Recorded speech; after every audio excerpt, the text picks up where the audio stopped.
छूना है तो उसकी जड़ को उतने ही नीचे जाना है। संसार में जीना है तो सर उठा करके चलो, लेकिन अगर परमात्मा को पाना है तो सर झुका करके विनम्र होकर के चलो। अध्यात्म और संसार की यात्रा में यही फर्क है। संसार में सर उठा करके चला जाता है, अध्यात्म में विनम्र होकर के सर झुका करके चला जाता है। जीवन में ऊंचाइयों को छूना है, जीवन में महानता को पाना है, जीवन में ईश्वर की करुणा और कृपा को पाना है, तो आपको विनम्र बनना पड़ेगा, आपको सरल बनना पड़ेगा। इसीलिए आपने देखा होगा कि जब कोई आदमी पहाड़ पर चढ़ने लगता है तो शिखर पर जब चढ़ने लगे, कभी वैष्णो देवी की यात्रा की हो तो पता होगा, जब पहाड़ पर चलने लगो तो आप जरा आगे की ओर झुक जाते हो। अगर तुम सीधे खड़े होकर के अगर चाहो मैं चढ़ जाऊं तो आप नीचे आ जाओगे, कभी पर्वत पर चढ़ जाओ। अगर शिखर को छूना है तो सर झुकाना ही पड़ेगा। इसलिए जीवन महान बनना है, ईश्वर की करुणा पानी है, तो जीवन को विनम्र बनाना ही। कई बार लोग मुझसे कहते हैं कि महाराज इतना सत्संग करता हूं, इतने संतों के सानिध्य में रहता हूं, इतना रामायण पढ़ता हूं, इतना मंदिर जाता हूं, भजन करता हूं, यज्ञ करता हूं, लेकिन जीवन में अशांति है। भाई एक बात बताइए, आप कुम्हार के यहां जाओ, उसके यहां से एक मिट्टी का घड़ा ले आओ, घड़े के ऊपर उसके मुख पर एक रस्सी बांधो, रस्सी बांध करके कुएं में डाल दो। अब कुएं में जाकर के घड़ा यदि मुंह ऊपर करके बैठ जाए तो बताओ क्या उसमें पानी की एक बूंद जाएगा? यद्यपि इतने जल के बीच में बैठा है, लेकिन जब सर उठा करके जल की सतह पर बैठता है तो जल की एक बूंद भी उसमें नहीं जाती। लेकिन वही घड़ा बस जरा सा झुका नहीं, गदगद होकर के कुआं अपने आप उसको कंठ से भर देता है। बस वही बात है, संतों की करुणा में कोई कमी नहीं है, लेकिन जरा जीवन विलंब तो बने, अपने आप साधु की करुणा अपने आप भर जाती है, ठाकुर की कृपा अपने आप बरसने लगती है, लेकिन जीवन जरा झुकना नहीं सीखे, जरा विनम्र बनना। इसलिए रामायण में पहला सूत्र बाबा देते हैं, शुरुआत वंदना। वंदना का मतलब है कि जीवन में सीताराम को पाना है, जीवन में राधे श्याम को पाना है, जीवन में शिव पार्वती को पाना है, जीवन में महान बनना है, तो पहला सूत्र है वंदना। वंदना मतलब होता है विनम्र। तो तुलसी बाबा सबसे पहले रामचरितमानस को लिखने से पहले वंदना करते हैं, वंदना की परंपरा का हम निर्वाह करते हैं। बाबा सबको प्रणाम करते हैं। वर्णनामार्थ संघानाम रसानाम छंदसामपि। रामायण बड़ा विचित्र शास्त्र है जारे, इसमें जितने गोते लगाओ उतना लगता है कुछ हीरे पकड़ में आए। हमारे यहाँ एक नियम है, सबसे पहले गणेश की वंदना होती है, बाद में देवता, सबसे पहले गणेश की पूजा होती है। लेकिन रामायण ने क्रम तोड़ दिया, तुलसी ने कहा नहीं, सबसे पहले सरस्वती की वंदना, बाद में गणपति की वंदना। तुलसी ने कितना बढ़ाया। वर्णनामार्थ संघानाम रसानाम छंदसामपि मंगलानाम च कर्तारौ वंदे वाणी विनायकम्। पहले मात्र की पूजा, बाद में फिर गणेश की वंदना। मात्र शक्ति महान है, इसलिए पहले सरस्वती की वंदना करते हैं। भवानी शंकरो वंदे श्रद्धा विश्वास रूपिणो याभ्याम विना न पश्यन्ति सिद्धा स्वान्तः अस्थनीश्वरम्। उसके बाद तुलसी बाबा भगवान शंकर पार्वती को प्रणाम करते हुए कहते हैं कि आप विश्वास और श्रद्धा के प्रतीक हैं, इसलिए आपको प्रणाम करता हूं। याभ्याम विना न पश्यन्ति सिद्धा स्वान्तः अस्थीश्वरम् वन्दे बोधमयं नित्यं गुरुम शङ्कररूपिणम् यमाश्रितो हि वक्रोऽपि चन्द्राशरवक्त्रमन्यते। क्या बात, गुरु की महिमा सुनाई है। गुरु महान है। भगवान शिव जी अपने मुकुट सर पर दूज का चांद रखते हैं। अरे दूज के चांद को पूर्णिमा का चांद नहीं लगाते हैं। दूज से ज्यादा टेढ़ा कोई नहीं। दूज से ज्यादा टेढ़ा कोई चांद नहीं। गुरु की करुणा तो देखिए, कहते हैं कि संपूर्ण को तो हर कोई अपना लेता है, लेकिन गुरु की करुणा जो सबसे टेढ़ा है, मैं उस पर करुणा करता हूं। इसलिए बाबा दूज के चांद को लेकर के, गुरु स्वरूप को याद करके, बाबा हम अपने गुरुदेव को याद करते हैं। हम कितने बुरे हैं, कितने भी असभ्य हैं, हम कितने भी कैसे हैं, लेकिन आप अपनी करुणा मेरे ऊपर बरसाएं। तो वंदे बोधमयं नित्यं गुरुं शंकर रूपिणं यमाश्रितो हि वक्रोऽपि चन्द्राशरवक्त्रमन्यते। और मजे वाली बात देखिए, इतने टेढ़े चांद को जो कोई देखना भी ना चाहे, और जब गुरुदेव ने उसको अपने जटा पर रख लिया, तो शंकर के साथ साथ उस दूज को भी लोग प्रणाम करते। ये गुरु की महिमा। फिर बाबा कहते हैं सीताराम गुणग्राम पुण्यारण्य विहारिणं वंदे विशुद्ध विज्ञानं कवीश्वर कपीश्वरम् उद्भव स्थिति संहारकारणं क्लेशहारणं सर्वश्रेयस्करी सीता नतो अहं राम वल्लभ। सीताराम के चरणों को प्रणाम किया और फिर उसके बाद सबको प्रणाम करते हुए पुनः एक बार गुरु के चरण पकड़ लिए। कथा में प्रवेश कर रहे हैं। हर जो भी यहाँ भक्त हमारे आए हैं, सब अपने गुरुदेव को प्रणाम करो और गुरुदेव को याद करके एक बार उनके चरणों में हम अपना विनम्र पुष्प देते हैं। सब मेरे साथ जो गा सकते हो गाना चौपाई, जो नहीं गा सकते हो गुरुदेव को प्रणाम करना। बंदो गुरु पद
यक्षों को, गंधर्वों को, चारणों को, दुष्ट को, सज्जन को, दुष्ट को, सबको प्रणाम करते हुए अंत में तुलसी ने कहा, सारे जगत को मैं सीताराम में जान करके श्री राम में सब जग जानी, करो प्रणाम जोर जुग पानी।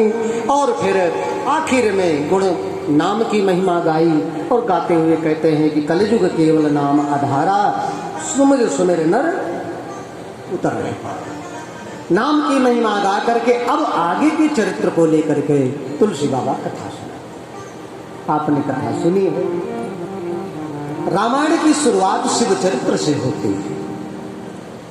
एक समय की बात, कहते हैं कि कैलाश पर्वत के ऊपर बटवृक्ष के नीचे, आप कल्पना करिए कैसा दृश्य रहा हो, मेरे साथ चलो।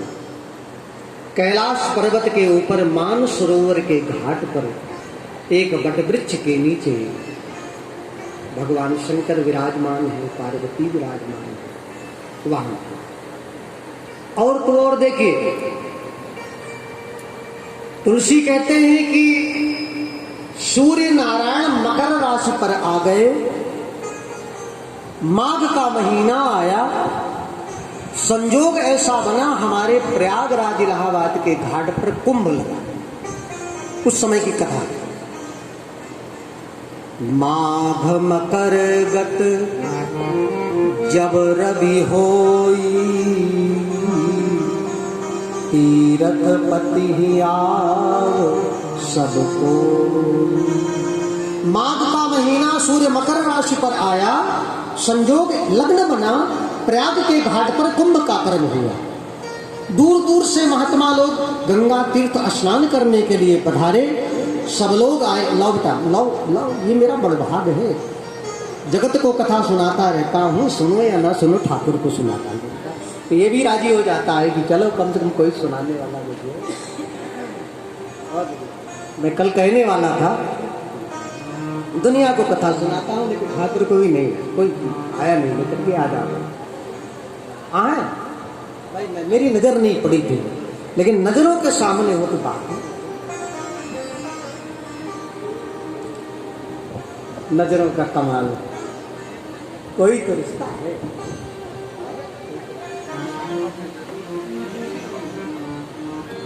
कई जन्मों से बुला रहे हो, कोई तो रिश्ता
प्रयाग का घाट है, महात्माओं की भीड़ लगी है, सब गंगा स्नान कर रहे हैं, कोई यज्ञ कर रहा है, कोई भजन कर रहा है। तुलसी कहते हैं इन्हीं महात्माओं में याज्ञवल्क्य और भारद्वाज नाम के दो महात्मा भी आए हुए, जो कुटिया बना करके गंगा तीर्थ का स्नान। सब लोग गंगा स्नान किए, धीरे धीरे कुंभ का पर्व समाप्त होने लगा। और तुलसी कहते हैं कि जब सब महात्मा लोग अपने अपने कुटिया की ओर जाने लगे, तो उसी समय याज्ञवल्क्य महाराज सोचने लगे, चल तो रहे हैं, यही कुटिया के बगल में एक महात्मा भी है, चलो मुलाकात करते हैं। देखो, संत मिलन सम सुख जगत है। कहते हैं कि साधु मिलन से ज्यादा जगत का कोई बड़ा सुख नहीं। संत मिलन सम सुख जग नाही, देखम कर विचार मन।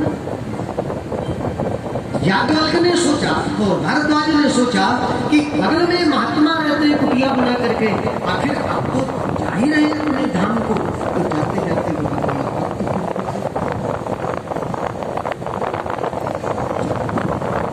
मिलने के लिए चल देखते हैं महात्मा की कुटिया पर कोई साधु खड़ा है, स्वागत किया, लेकर हाथ जोड़ करके बैठे हैं। तो जब देखा महात्मा ने सामने वाला साधु हाथ जोड़ करके नेत्र में आंसू है, तो कहते हैं कि सुना है चेहरे को दिल की किताब है। मन में दुख है तो व्यक्ति का चेहरा बताता है, और मन में अगर सुख है तो ये चेहरा बताता है। कई बार लोग कहते हैं ना तेरा चेहरा बड़ा उदास है, क्या बात है? मन के अंदर दुख, लेकिन चेहरा बताता है, झलक। तो कहते हैं कि जब देखते हैं महात्मा का स्वरूप, मुख देखा तो आंखों में आंसू, तो पूछने लगे कि महाराज मन में कोई प्रश्न है क्या? तो भारद्वाज ने हाथ जोड़ा, बाबा मेरे मन में शंका, आप उसका बताओ कौन सा है, कौन सा प्रश्न है? तो बाबा कहते हैं रामचरितमानस में कि याज्ञवल्क्य मुनि परम विवेकी, भारद्वाज राखे पद प्रीत। भारद्वाज ने याज्ञवल्क्य को रोका, कहा बाबा मेरे मन में एक प्रश्न है, मेरे शंका का समाधान है। कहा कौन सा प्रश्न? संशय मोरे करगत वेद तत्व सब तोरे। ना तो मेरे मन में है और आप सब जानते हैं, क्या जानते हैं? राम पवन प्रभु बहुत बढ़िया। रामचरितमानस की शुरुआत यहीं से होती है, राम कथा की शुरुआत। पहला प्रश्न है रामचरितमानस, राम कमल प्रभु पूछवतोहि, कहिए बुझाए कृपा निधि। मैं देखता हूँ बाबा आप राम राम जपते रहते हैं। मैं गंगा के घाट पर देखा सारे महात्मा राम राम जप रहे हैं। बाबा मैं भी राम राम जपता हूँ, लेकिन बाबा मैं नहीं जानता ये राम है कौन, हमने तो देखा नहीं। और बगैर बिन प्रतीत कोई नहीं प्रीति, और प्रीत बिना नहीं भगत दृढ़ाई, जिन खगेश जलकर चिकन। बगैर देखे विश्वास नहीं होता, बगैर विश्वास के प्रेम नहीं होता, और प्रेम के बगैर श्रद्धा उत्पन्न नहीं होता। तो महाराज राम राम तो मैं जपता हूं, लेकिन देखा नहीं, जगत राम राम जपता है। महाराज ये राम है कौन? राम ये है कौन, मुझे नहीं पता। तो याज्ञवल्क्य ने भारद्वाज से कहा कि तुम राम राम जपते हो, राम के बारे में जानते तो होगे? कहा हाँ, एक राम के बारे में जानता। कहा कौन से राम के बारे में बताओ जरा। तो कहते हैं एक राम अवधेश कुमारा, ताकर चरित विदित संसार, नारी विरह दुख लहु अपारा, भयो रोष रण रालन मारा। पूरी रामायण सुना दिया। अयोध्या में दशरथ के यहाँ एक पुत्र हुए, उनका नाम राम। जंगल में उनको वनवास मिला, पत्नी को लेकर के गए, हरण हुआ। पत्नी को पाने के लिए रावण को मारा, लौट करके वापस आए। क्या यही राम है जिसका नाम दुनिया लेती? तो याज्ञवल्क्य महाराज ये सुन करके मुस्कुराने लगे। तो जब मुस्कुराने लगे तो भारद्वाज ने कहा कि महाराज ये बताइए कि प्रभु सोई राम की अपर को, यही राम है जाहि जपत त्रिपुरा। महाराज ये जो शिव जी जपते रहते हैं राम राम, त्रिपुरारी नंदन जो जपते हैं राम राम, ये वही राम है ना। प्रभु सोई राम की अपर को, जाहि जपत त्रिपुरारी। सत्य धाम सर्वज्ञ तुम, कहूँ विवेक